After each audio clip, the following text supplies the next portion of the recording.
This is Fan First Network. All right, we talked to these boys inside the bar. We're outside. Unfortunately, result didn't go our way. 2-0 loss to Argentina. Thoughts on the game? Gutted, to be honest, man. That first goal, the way we conceded it, the way the defending on it, not getting that last foot in, even though they beat Crepo. It just sucks, man. It's a shitty feeling. Obviously, we have to be a bit realistic. We're playing world champions, but you get into the hype, right? TSN playing all those promos, you get into it. You believe that Canada can upset the party, but it showed that we're really set up for something special under Jesse Marsch. I think he showed that he can set the team up to compete with the very best.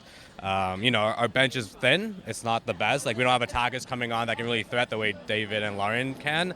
But you saw positive signs. It's not the result we wanted, but we can still go to the round of 16 or quarterfinals and do something.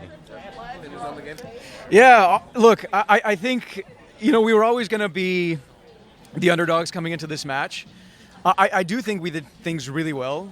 I'll shout out a few players. I think Crepo was incredible. Probably deserves a statue of some kind. It's incredible.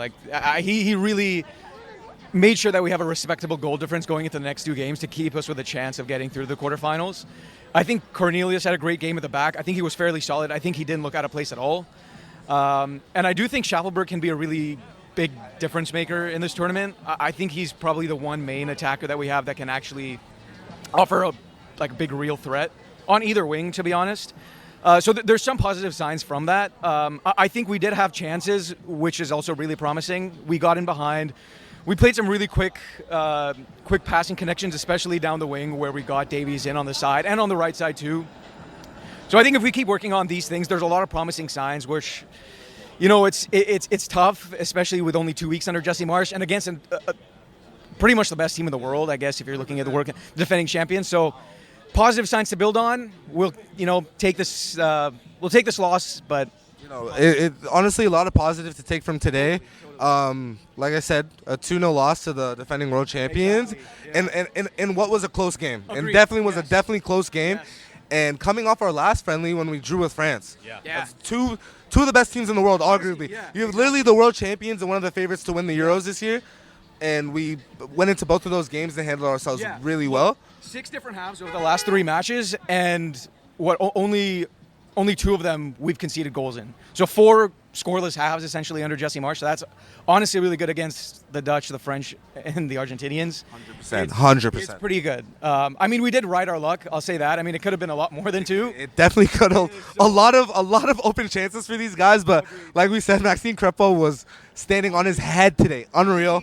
He's justified the fact that he should be our number 1 for the foreseeable future. I definitely missed Boyan today. Oh yeah. I definitely missed him today, but I think this team has definitely a new number 1, and we gotta get behind Crepo. I definitely gotta get behind Crepo. Gotta get behind everyone, man. All right. Everyone worked their butts off. You can tell everyone's bought in.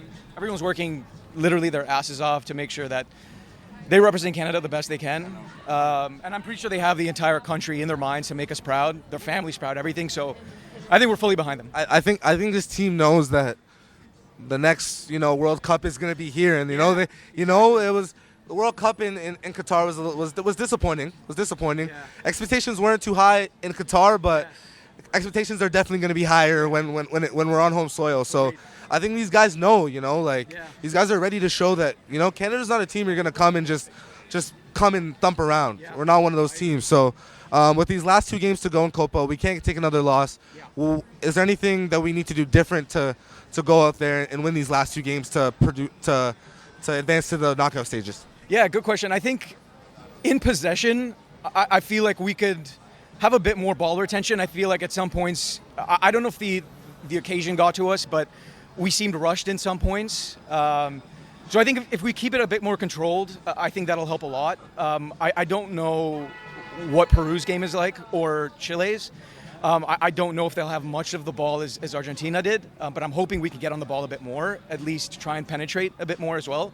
And I think we started, I think the first half was quite good in the fact that we didn't concede. The first 20 minutes, I think, are really important for pretty much the next 2 games. Definitely. So as long as we get a really good start, we keep a solid base, and we can grow into the game with our possession, I think then we'll be in a good chance to... I definitely agree. These next 2 games, what do we have to do to go out there and just... We got to believe, but we as the fans, I feel like as fans, we're always gonna believe. We're gonna cheer on our team. But at the end of the day, these guys got to go out there and play the game. They got to kick the ball. They got to score goals. What did the players need to do to go out there and make sure these next 2 games we go out there and play our best, get goals, and get these wins? I think we just have to move the ball a lot faster. In all honesty, you saw at moments when we were trying to play out against Argentina. Players were holding it on way too long. They're dribbling way too much without making that pass. We used the flanks really well. You saw even when Schaffelsberg came on, he was causing a lot of problems. But in the middle, we don't have that same threat. Maybe get Eustáquio more on the ball, threading those balls in, through balls. Just the midfield is where we really have to dominate and then create a lot of opportunities for David and Lauren. David's a top striker. We're going to see him go to a big club in the transfer window, I hope. But we didn't give him enough chances, he had that one header, and that's really all I can remember. We need to really feed these guys and provide them with service because they can cause problems, they can score goals. Agreed. Thank you. Mention one last thing. I think we're in a completely new phase now. We've played Belgium, we've played Croatia, we've played the Dutch, the French, the Argentinians. I think this is where we belong now. And so the main thing I think we need to is, I feel like football is such a mental game, and I think we need to be focused for 90 minutes. Yeah. We can't be leaving certain players open, especially with how dangerous they are. Especially one of the best players in the world. Right? So we just got to make sure that we really, really lock in mentally and honestly focus and put in every single ounce of energy we can into these matches, and I'm pretty confident we can. I think we have the good players and the good management and staff behind us to make sure that happens. All right. Thank you, boys, very much. This is Fan First Network.